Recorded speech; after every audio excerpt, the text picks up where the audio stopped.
Iglesia Cristiana La Familia presenta un mensaje a la luz de la palabra, con el pastor Bernardo Ríos. A continuación.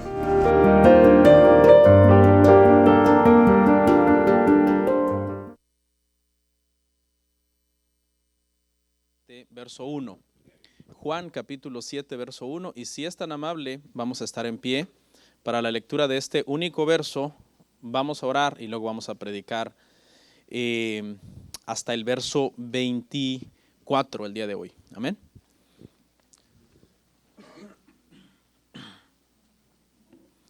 Juan capítulo 7, versículo 1.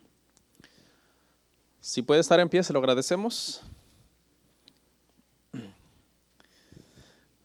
Dice, después de estas cosas, andaba Jesús en Galilea, pues no quería andar en Judea, porque los judíos procuraban matarle.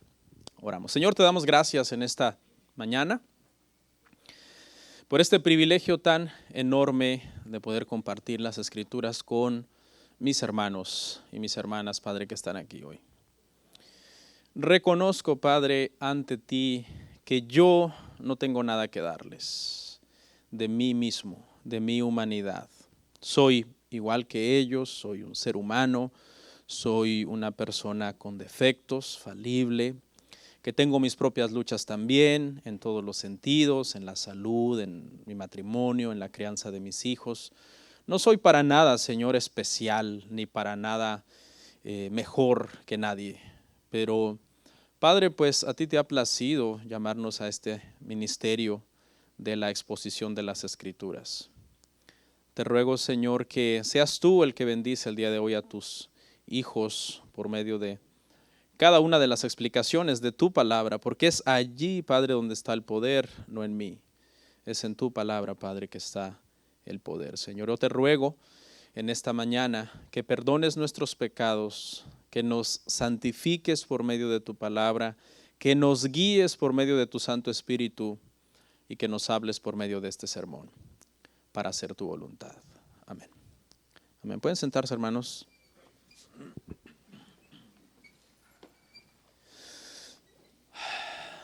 Los ponemos en pie siempre que vamos a leer la palabra porque la verdad que hay un sentimiento de reverencia, ¿no? Y digo yo, hay que poner en pie a los hermanos y pues ponernos en pie es algo. El otro día en la conferencia de matrimonios, los hermanos cuando comenzó la adoración nos dejaron sentados y yo hice la señal y les dije, por favor, parémonos. No sé, siento que si estoy sentado y alguien está cantando alabanzas es como que yo las estuviera recibiendo, no sé, a lo mejor estoy mal, pero así me siento y pues también cuando vamos a leer la palabra, las costumbres se hacen leyes, ¿no, hermanos? Desde hace muchos años, yo creo desde el 2012 para acá tenemos por costumbre ponernos en pie a leer la Escritura y se nos ha hecho una ley muy bonita, creo yo, de poder darle esa reverencia al Señor. Y cualquiera protesta, ¿no? Con el argumento de decir, ay, ¿eso qué? Si cualquiera se pone de pie, lo importante es obedecerla y que no sé qué, y está bien, el argumento es sabio, pero ¿y si hacemos las dos cosas? ¿Nos ponemos en pie y también la obedecemos? Un argumento mejor todavía. Bueno, el día de hoy, hermanos, vamos a ver el capítulo 7 de Juan. Vamos a ver hasta el verso 24. Llegamos a el primer tercio del Evangelio, porque Juan tiene 21 capítulos, así que cuando estemos acabando este capítulo 7 por 3, 21, estaremos acabando entonces el primer tercio del libro y luego nos faltarán 2 tercios más, del 8 al 21, del 8 al 14 será el segundo tercio, del 15 al 21, el tercero y ahí terminaremos el libro. El día de hoy, hermano, le puse por tema a la exposición de estos versos Jesús en la fiesta de los tabernáculos. Ese es el título que va a tener nuestro tema el día de hoy. Y en esta fiesta lo que vamos a ver básicamente, después de analizar los versos previos a cuando ya Jesús llega a la fiesta de los tabernáculos, lo que vamos a ver básicamente son 5 declaraciones de Jesús que eran evidencia de que otras declaraciones que él había hecho, y que eran muchas y que vamos a hacer un recuento en adelante, eran verdad. ¿Sí? Entonces vamos a ver 5 cosas que verificaban que lo que Jesús decía acerca de él eran verdad. Eso es lo que estaremos viendo el día de hoy. Y como escenario tendremos entonces una fiesta judía, la fiesta de los tabernáculos. Si usted se ha dado cuenta, Juan hace mucho énfasis en las fiestas.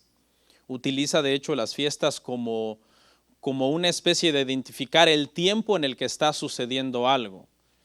De hecho, habla tanto de las Pascuas que es debido a la cantidad de Pascuas que Juan menciona, que nosotros hemos llegado a determinar que el ministerio de Jesús duró más o menos 3 años y medio, porque Juan menciona 3 Pascuas durante el ministerio de Jesús y creemos entonces que para la última Pascua el Señor fue crucificado.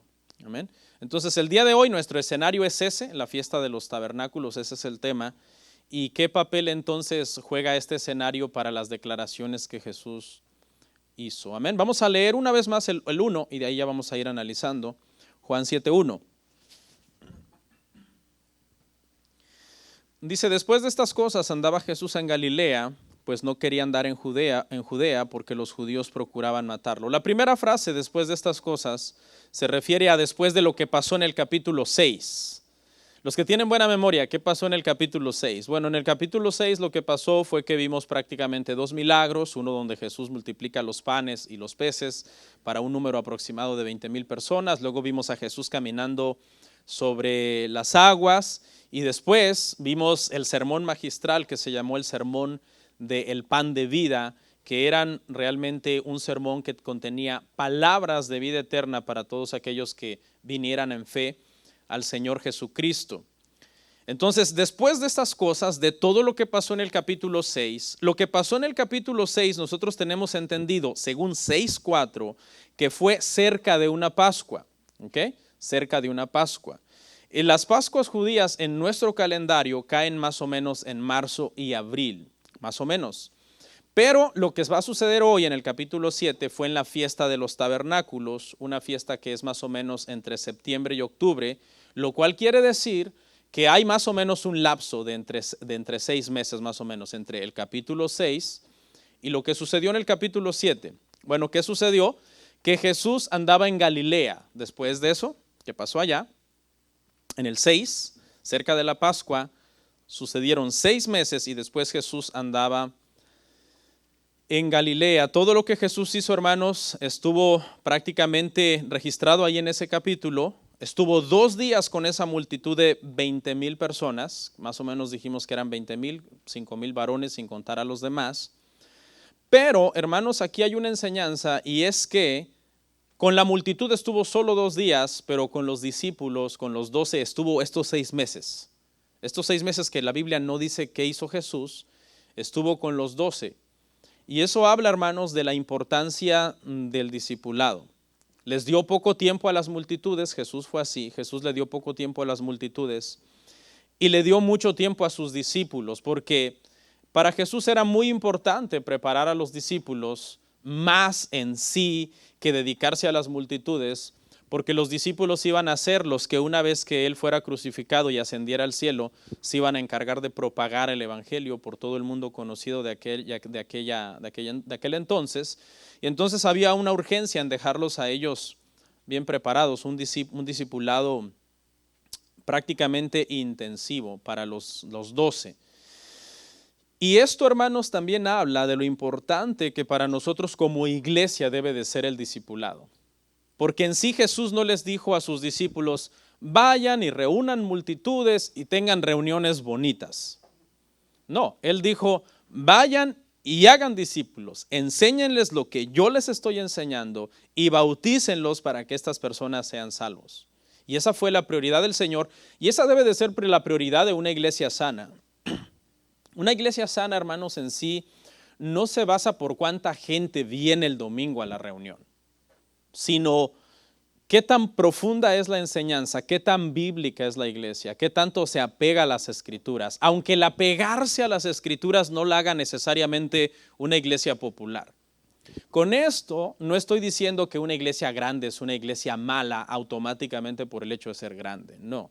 Porque hay muchas iglesias que son grandes en número, pero son muy bíblicas. Entonces no está mal tener una iglesia grande, pero sí está mal cuando ese tamaño numérico, esa grandeza numérica, solamente se ha logrado en base a estrategias, a cosas que quizás se han implementado en la iglesia como programas para fulano, programas para sutano, y que eso ha traído, hermano, el crecimiento a la iglesia.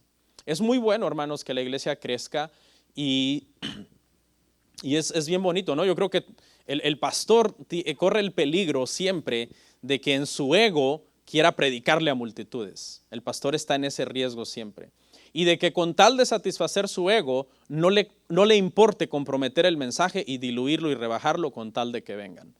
Pero la enseñanza para nosotros como pastores, en el ejemplo de Jesús, es que Jesús nunca se dejó seducir por las multitudes. Él atendió a las multitudes cuando era necesario, pero su misión y su prioridad siempre fue los discípulos, los que tenían más hambre, los que era necesario capacitarlos. Entonces es importante, hermanos, que ustedes también tengamos esa mentalidad, una mentalidad de discipulado, de aprender de la palabra. Es bien bonito que tengamos un grupo de jóvenes, ¿verdad? Y ahorita estamos trabajando para ver si levantamos un grupo de jóvenes. Pero qué bueno sería que cuando te pongas a hablar con uno de esos jóvenes de 16, 17 años, le digas, oye, ¿y qué es la soberanía de Dios? Y que te diga, bueno, la soberanía de Dios es que Dios hace como Él quiere. ¡Wow! ¿No? A que te reúnas con un joven de 16 y 17 años y le digas, bueno, ¿y a qué viniste aquí a la iglesia? Pues a ver si encuentro novia, ¿no? Que no está mal tampoco, porque es peor irlas a buscar al mundo, ¿no? O sea, si tú eres un joven cristiano y andas buscando novia en la iglesia, vas por buen camino, ¿no? Porque irónicamente hay gente que conoce a sus parejas por allá en un antro, en un baile, y luego después de casarse quieren que sean buenas gentes. Pues ¿dónde le conociste? Si lo fuiste a sacar allá de los vicios, ahora ¿cómo puedes exigirle que sea buen hombre? No, si querías un buen hombre hubieras ido a la iglesia. Bueno, dice que Jesús, hermanos, no quería andar en Judea. Estamos en el verso 1 todavía, y la razón es que los judíos procuraban matar al Señor. Judea aquí es lo mismo que Jerusalén, el lugar donde estaba el templo, el lugar central donde estaba el templo. En varias ciudades de Israel había odio contra Jesús, pero en Judea, en Jerusalén, el odio ya había escalado al nivel de que los pensamientos de los enemigos de Jesús eran pensamientos homicidas. Lo querían muerto cuanto antes, mejor.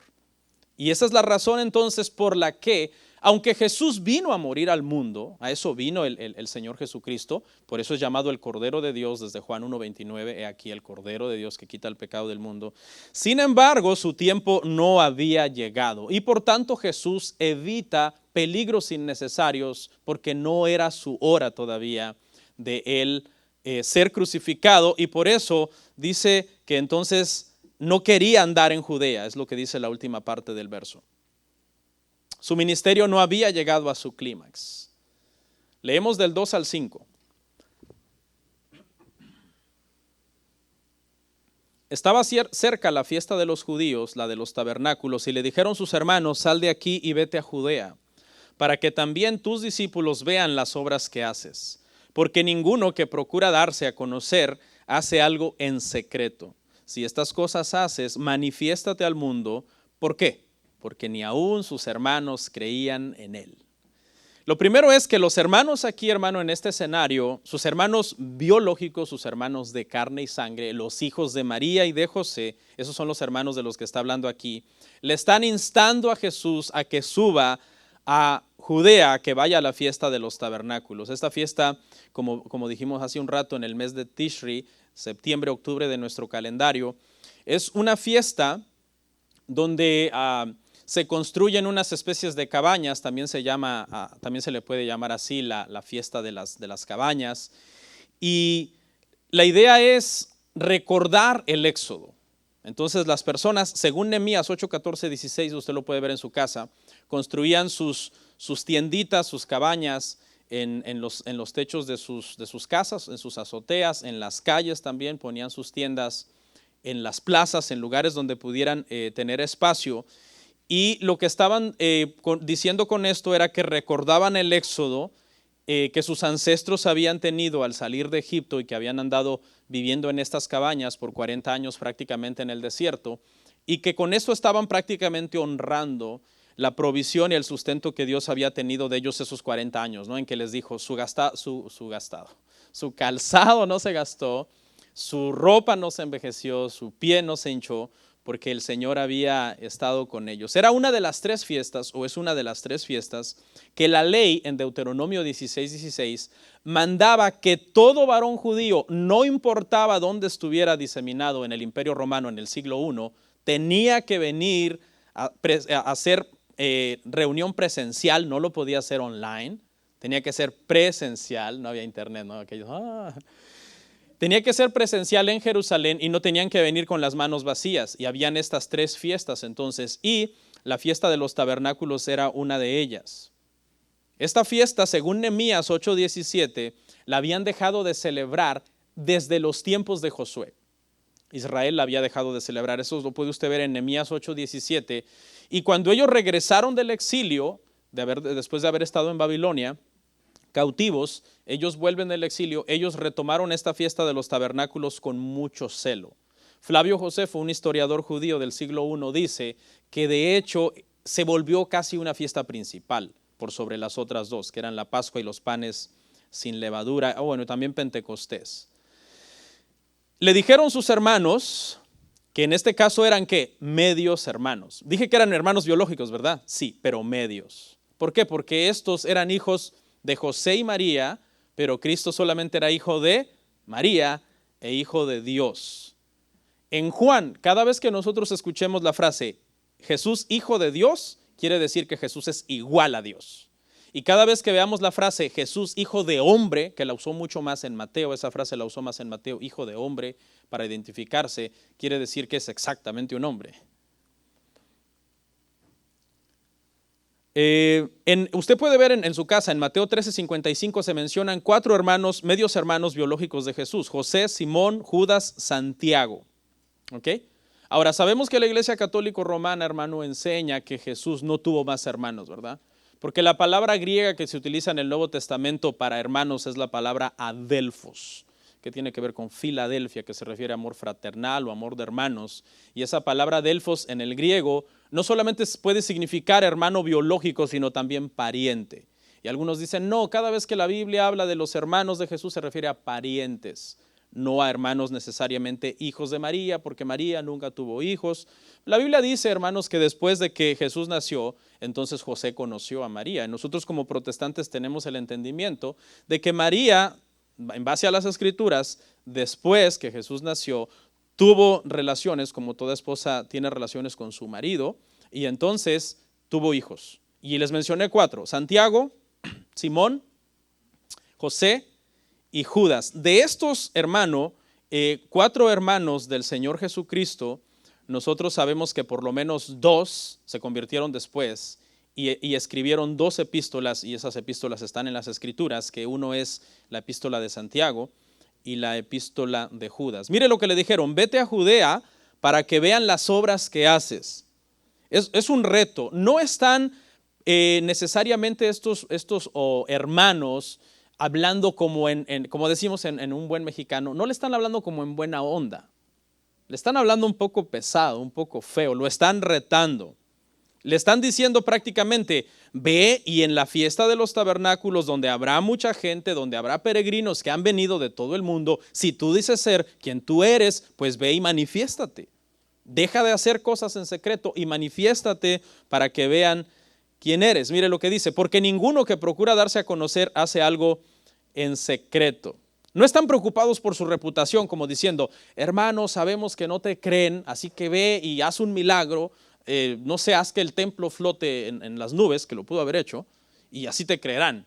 No, no es esa la intención de ellos. Ellos más que nada lo que están haciendo es un reto tipo Satanás. Si esto haces en secreto, manifiéstate al público, como cuando Satanás le dijo a Cristo, si eres el Hijo de Dios.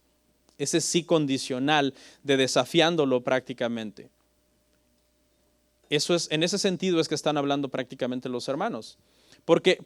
Porque ni aún sus hermanos creían, dice, en él. No creían en él en ese momento.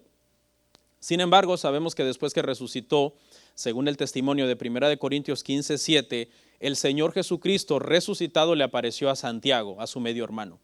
Y la postura de la iglesia es que en esa aparición Santiago se convirtió.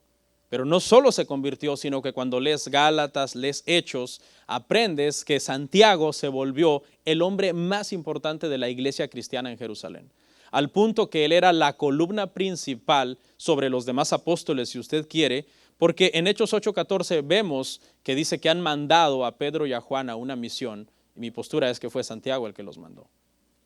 Entonces llegó a tener realmente un lugar de preeminencia. El otro fue Judas, y ambos escribieron epístolas. Judas, una epístola en contra de los falsos maestros, y Santiago, una epístola para enseñarnos de que si nosotros decimos tener fe, pero no tenemos obra, realmente somos bien mentirosos. Porque como buenos cristianos lo que debe de seguirnos es una buena moral.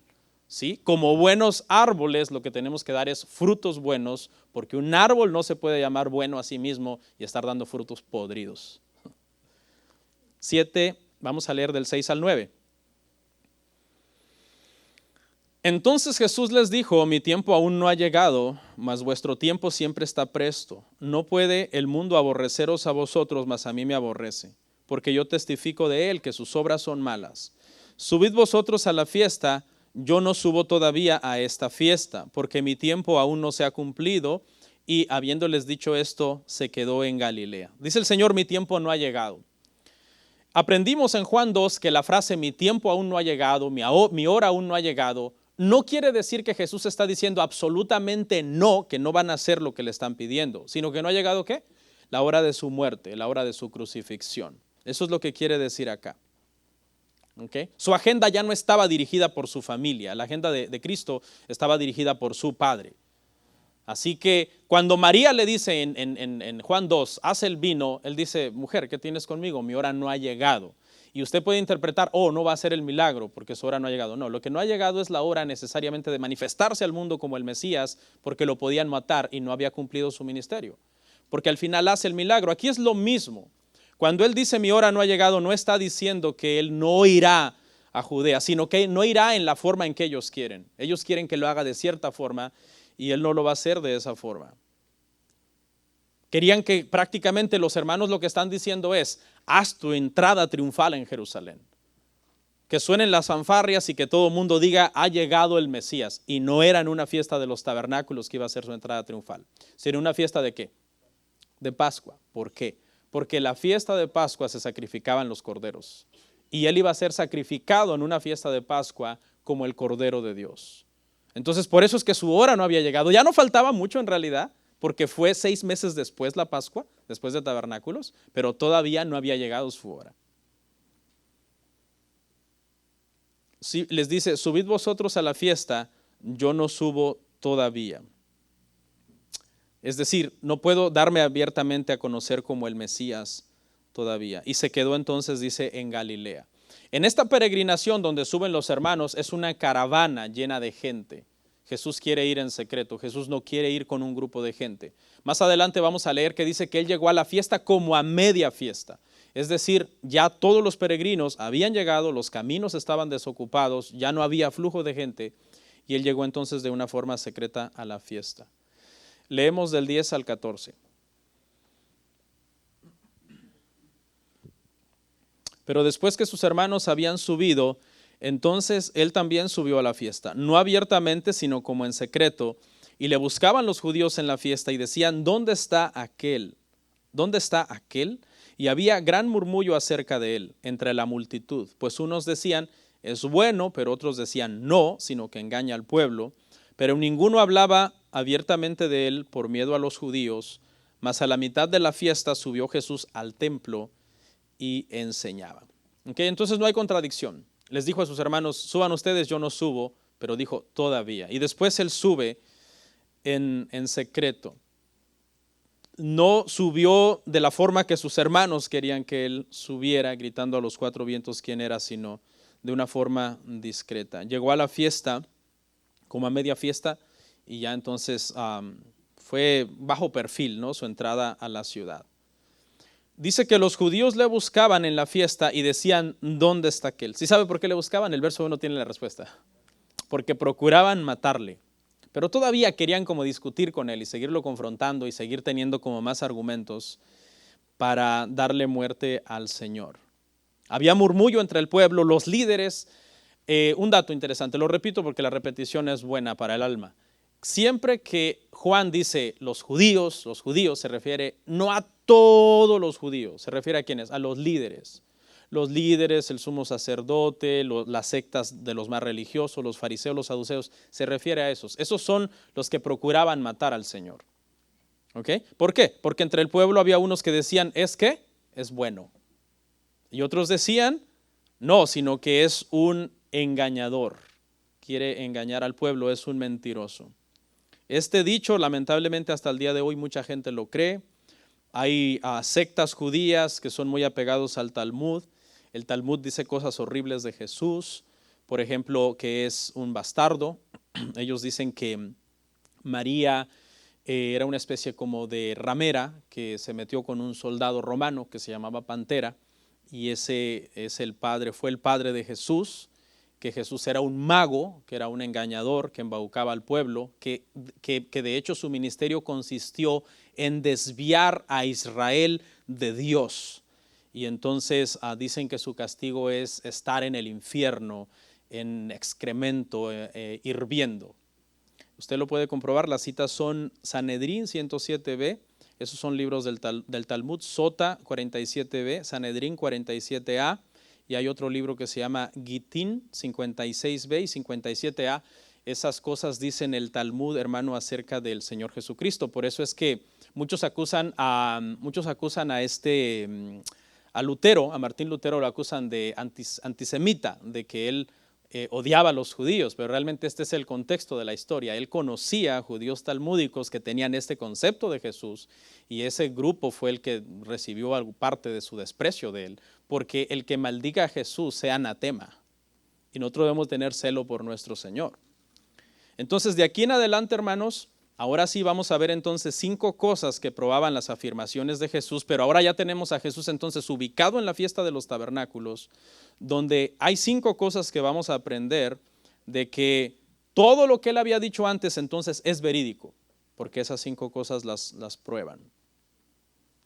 Vamos a ver un repaso de cosas que Jesús ha dicho hasta aquí y luego las 5 afirmaciones.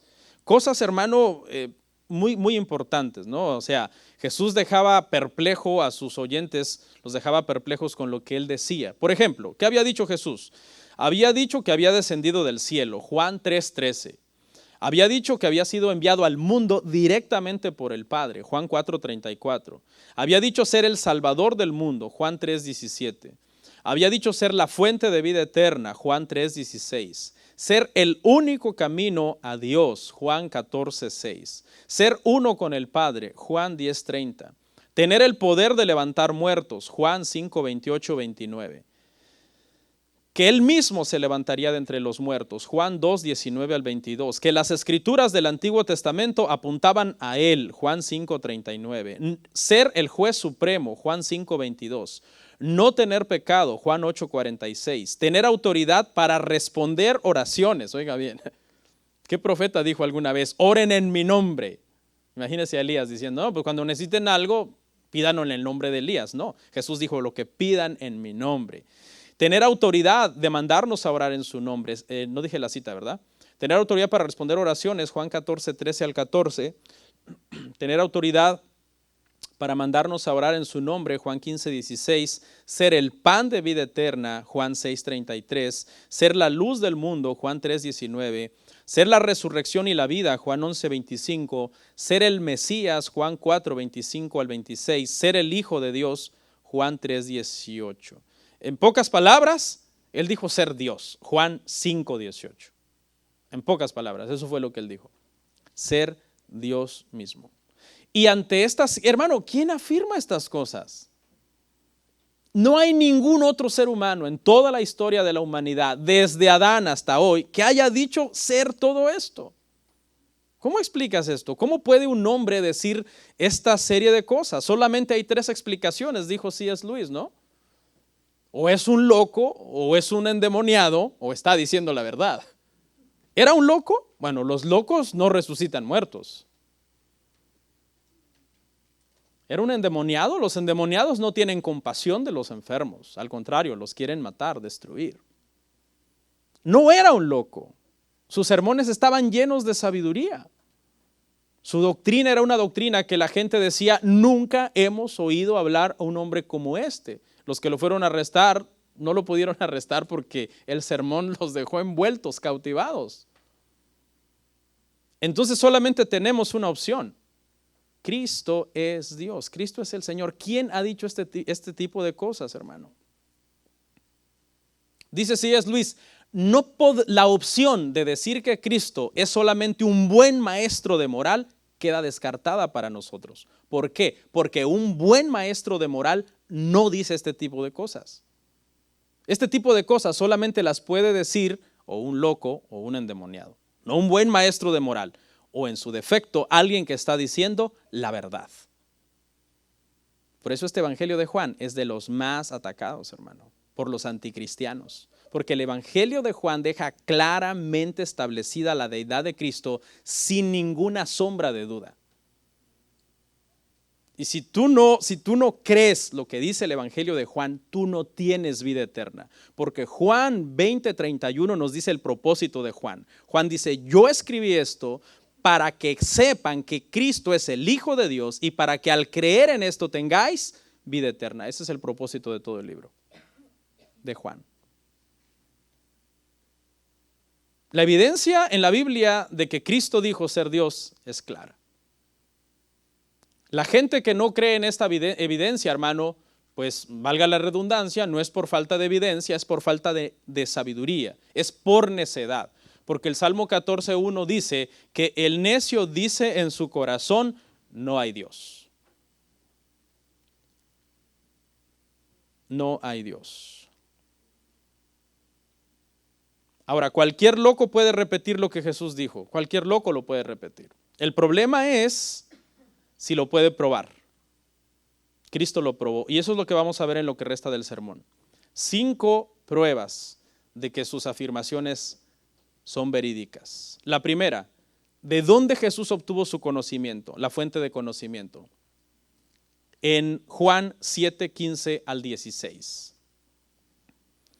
Y se maravillaban los judíos diciendo, ¿cómo sabe este letras sin haber estudiado? Jesús le respondió y dijo, mi doctrina no es mía, sino de aquel que me envió. Se maravillaban, dice. Qué rico hubiera sido, hermano, un sermón a los pies del maestro. Yo a veces oigo grandes predicadores por el internet y te deleitas. Wow, qué rico esto. Qué delicioso este sermón. Yo prefiero oír, hermano, un sermón bíblico de 1 hora o de 2 horas. A veces escucho debates de 2 horas a oír 1 hora de música cristiana con un mal contenido doctrinal. Pero la iglesia hoy lo que le gusta más es la música. ¡Ay, música! ¡Ah, ya empezó la prédica! Acabó el culto de la música. Ya no van a cantar otra. No, hermanos. Cuando nosotros entendemos la sabiduría, la belleza de la palabra, uno se deleita oyendo la explicación de un versículo. Que alguien te diga, esto es lo que... ¡Wow! Esto significa. ¡Qué hermoso! ¡Qué lindo! Dijo el Señor Jesucristo, santifícalos en tu verdad. Tu palabra es la verdad. Y la palabra tiene el poder. Yo no necesito ni adornarla, ni ponerle flores, ni hacerla romántica, ni nada. Simplemente explicarla. Para que aquellos que son de Dios, porque Él dijo, los que son míos me oirán. Mis ovejas oyen mi voz y me siguen. Para que aquellos que son de Dios amen su palabra y se deleiten en su palabra.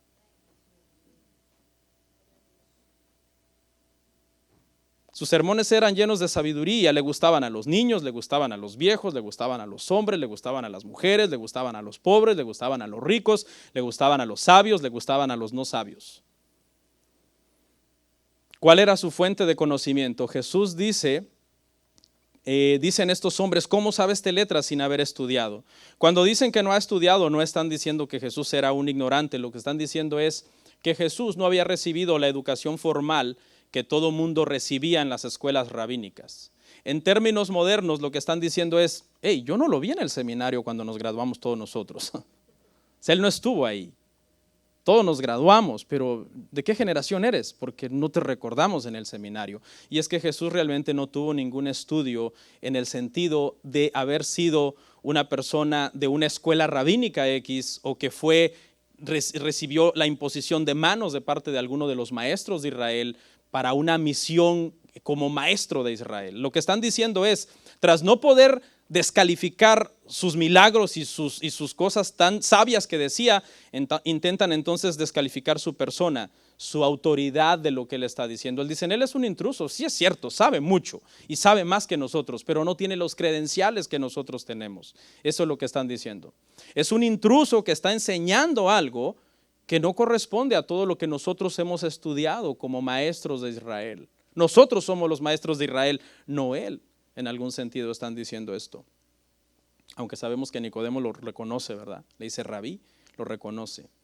Pero en este caso eso es lo que están diciendo aquí, no ha estudiado. Y Cristo les dice, mi doctrina no es mía, sino del que me envió.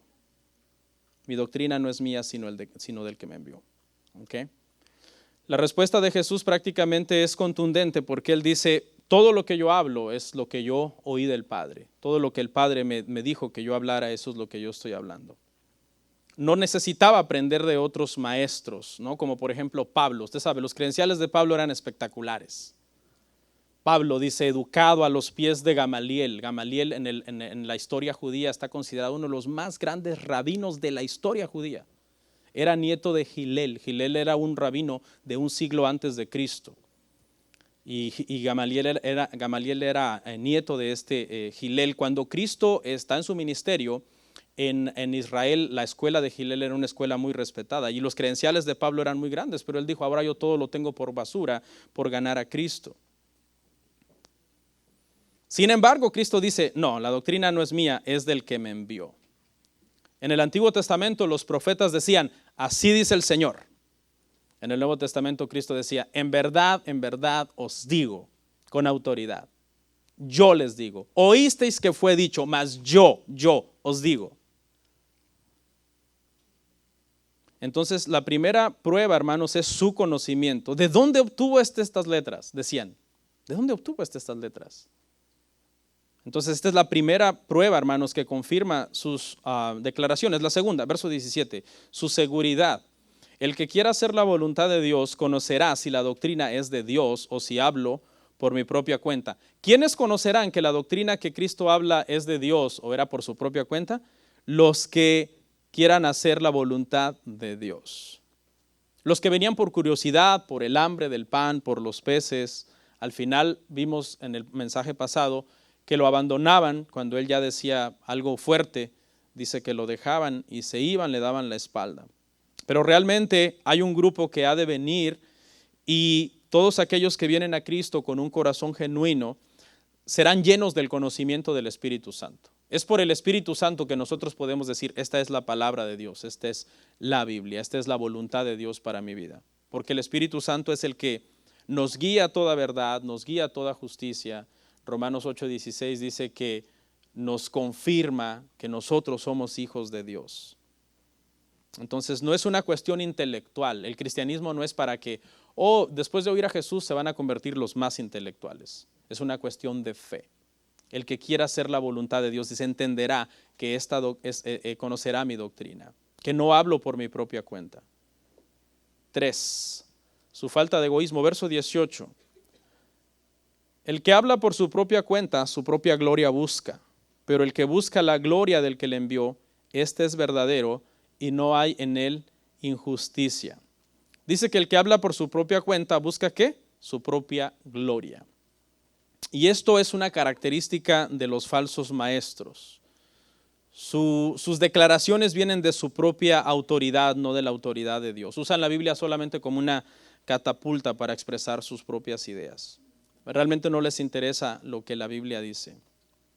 El maestro que es fiel a las Escrituras, por lo general, es rechazado. Porque el mensaje de las Escrituras es un mensaje que no está dirigido como a alimentar aquella curiosidad humana de la sabiduría humana de la persona. Es un mensaje sencillo. Pablo llegó a Grecia la cuna de la filosofía griega y de la sabiduría humana. Y Pablo les dijo, ¿saben qué? Yo me propuse no saber nada sino a Jesucristo y a este crucificado. Y ese es el mensaje que él llevó. Cualquiera diría, uy, Pablo, como sabe que va a tener una audiencia de los epicúreos y de los estoicos y de puros sabios, va a prepararse y les va a dar un sermón a su nivel de ellos para impresionarlos, y si no mueve su fe, por lo menos que mueva su intelecto. No, Pablo va y les da un mensaje sencillo. Les dice, porque el mensaje de la cruz es locura para los que se pierden, pero es sabiduría y poder de Dios para los que se salvan. El mensaje no es muy complicado, hermanos. Por eso es que cuando tú eres fiel a las Escrituras, tú le suenas aburrido a la gente. Uy, no, el pastor pasó, hable y hable de la Biblia. Es que es una iglesia cristiana, como dijo alguien por ahí. Querías ir a un curso de objetos voladores no identificados, hubieras ido con Jaime Maussan. O si quieres un curso de astrología, hubieras consultado a, ¿cómo se llama aquel? Walter Mercado, ¿no? Pero esta es una iglesia cristiana, hablamos de la Biblia, de las Escrituras. Dice que el que no se apega a las Escrituras, su propia gloria busca. Su propia gloria busca. Esto tuvo que haber sido fuerte, ¿verdad?, para estos maestros, porque dice que ellos siempre andaban buscando su propia gloria. Su propia gloria. Y que la gente diga, ¡qué sabiduría! O sea, si tú te puedes aventar unos rollos, como dicen por ahí, bien mareadores, y los incautos que no leen la Escritura ni conocen la Escritura, ¡wow! El otro día me topé por accidente con un video en Facebook de un hombre y su tópico era los ovnis y la Biblia. Y estaba diciendo unas cosas y yo dije, ¿dónde sacó esto? Y los comentarios, ¡qué sabiduría! ¡Qué profundidad! Por fin entendí este versículo, un versículo fuera de contexto. Y en otra ocasión también a otro pastor estaba viendo un video hablando de la teoría de la brecha, esos que creen que entre Génesis 1.1 y Génesis 1.2 pasaron millones de años, que en los años 1800 inventó esto un pastor de Escocia, me parece, y después muchos abrazaron esa teoría y la empezaron a defender, y la Biblia no dice eso en ningún lado. Y los comentarios, qué sabiduría, por fin entiendo, ahora entiendo los dinosaurios, ahora entiendo no sé qué, y la era de hielo y no sé qué. Pero dice que estas personas, como su autoridad viene de ¿qué? De sí mismos, no es una autoridad basada en las Escrituras, su propia gloria buscan el aplauso de las personas. Estos son los falsos maestros. Número 4, hay una acusación que Jesús hace contra la audiencia y que también es prueba de que sus declaraciones son verdad. Leemos el 19 y el 20. ¿No os dio Moisés la ley y ninguno de vosotros cumple la ley? ¿Por qué procuráis matarme? Respondió la multitud y dijo, demonio tienes, ¿quién procura matarte? ¿Quién procura matarte? Los confronta, ¿no? Los acusa prácticamente con Moisés, porque ellos se jactaban ser discípulos ¿de quién? De Moisés. ¿Y qué escribió Moisés? No matarás. ¿Y qué procuraban ellos? Matarlo. Y se niegan los mentirosos cuando Jesús conocía su corazón. Jesús sabía que lo querían matar, porque Jesús conoce el corazón de todos los hombres, dice, y no tiene necesidad que nadie venga y le diga qué hay en el corazón del hombre. Y ellos lo niegan. Y Jesús dice aquí algo bien interesante, les dice, ninguno de vosotros cumple la ley. Y aquí hay una enseñanza, hermano, porque esta gente, siendo los más radicales del judaísmo, los fariseos, los saduceos, estas sectas que nacieron por ahí en el periodo del silencio entre los 400 años que hay entre el último libro de la Biblia, Malaquías y Mateo, ahí nacieron esas dos sectas y eran muy celosos. Imagínese, hermano, si esa gente, siendo tan celosa que diezmaban hasta la menta, el eneldo y el comino, no guardaban la ley, ahora imagínese usted a alguien, hermano, que ni la conoce para empezar, porque esta gente se memorizaban la ley. Dice Cristo, no, ustedes no guardan la ley porque ustedes procuran matarme. El objetivo de la ley, hermanos, fue revelar el pecado, no salvar. ¿Okay? Si la ley pudiera ser guardada por la gente y la gente pudiera guardarla y ser salvos por guardarla, entonces no hubiera el Padre mandado a su Hijo a la cruz. Hubiera dicho el Padre, no, ya tienen la ley, la pueden guardar, se pueden salvar por la ley, háganlo. ¿Para qué voy a mandar a mi hijo a que muera en una cruz y sea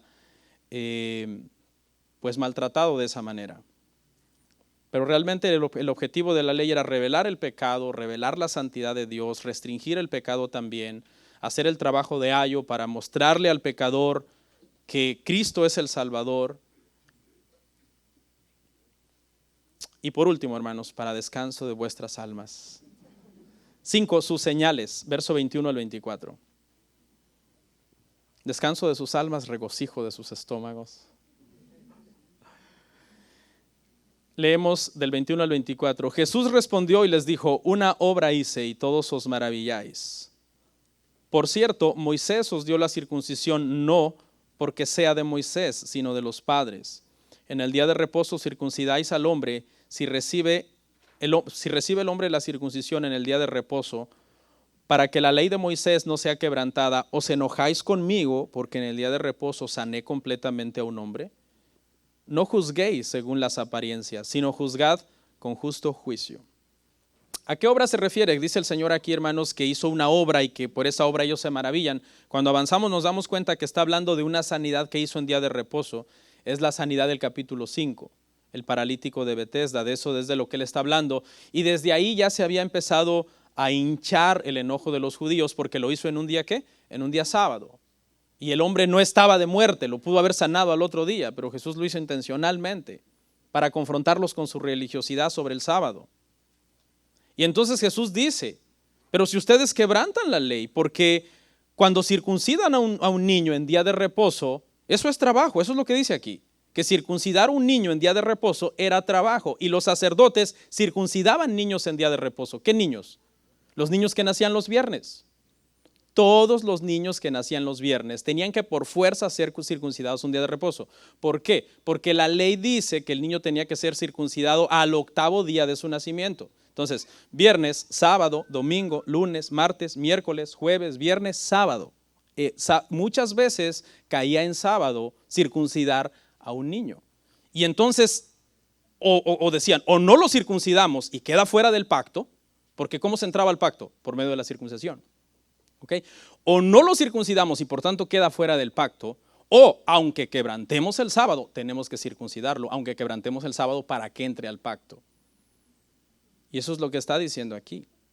Y Jesús entonces hace una maravillosa aquí como juego de palabras entre, ustedes quebrantan el sábado cortándole el prepucio a un bebé y están enojados porque yo sané a un hombre paralítico que nunca había caminado. Y lleva el argumento de lo menor a lo mayor, enseñándoles que lo que él hizo es mucho más importante. Os enojáis conmigo, les dijo, porque en el día de reposo sané a un hombre. O sea, ¿cómo se ponen a comparar? Están muy estrictos en su ley de que por fuerza hay que circuncidarlo para que entre al pacto, pero no tienen misericordia de un hombre. ¿Cuántos años no había caminado? ¿38? ¿Alguien se acuerda? El paralítico de Betesda. 38. Y el Señor tuvo misericordia de él. Y la última frase, hermanos, dice: no juzguéis según las apariencias, sino juzgad con justo juicio. Lo están juzgando porque sanó a un hombre en día de reposo.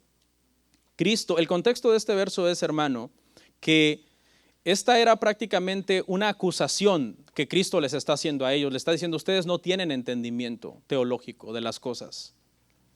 Ustedes, porque yo he sanado un día de reposo, no creen en mí.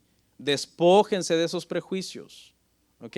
Y crean en mí. Eso es lo que les está diciendo aquí. Usen un justo juicio a la hora de ponerme en la balanza. Pero ellos nunca usaban un justo juicio con Jesús a la hora de ponerlo en la balanza. ¿Por qué? Porque estaban predispuestos contra él, porque lo querían matar. Entonces, esa era la gente obstinada. ¿Qué dijeron? Demonio tienes. ¿Se acuerda que le dije que solamente hay 3 opciones? O decir que está loco. En los evangelios hay gente que dijo que estaba loco. Cuando dice, y sus hermanos vinieron y trataron de llevárselo porque vieron que estaba fuera de sí. Esa escena quiere decir que es como llegar con una camisa de fuerza, amarrarlo y llevarlo a un manicomio. Y esta gente dice, demonio tienes. Pero hay un grupo de gente que entonces cae de rodillas y dice, no, tú eres el Señor. Y por último, este comentario final, que mucha gente utiliza Mateo 7:1 para decir que la Biblia prohíbe absolutamente juzgar. No me juzgue, o sea, ya todo el mundo puede hacer lo que se le pegue la gana y no hay que decirle nada, que haga como quiera, porque la Biblia prohíbe juzgar. El contexto de Mateo 7:1 es que no puedes juzgar cuando tú estás mal en esa área. Pero con autoridad moral, estando tú correcto en esa área, tienes todo el derecho de emitir un juicio contra un asunto. Y todos los días estamos juzgando asuntos. Todos los días uno juzga entre si hace frío o no hace frío, salgo, me pongo esta ropa, ¿por qué tienes shorts si hace frío? ¿Por qué tienes una chamarra si hace calor? Siempre estamos juzgando asuntos y cosas. Pero hay que juzgar, dice el Señor, ¿cómo? Con justo juicio, es decir, con autoridad moral, con conocimiento, siendo justos a la hora de juzgar una situación. Dijo Pablo, considerándote a ti mismo, no sea que tú también caigas, con misericordia, restaurando a los demás. Vamos a orar.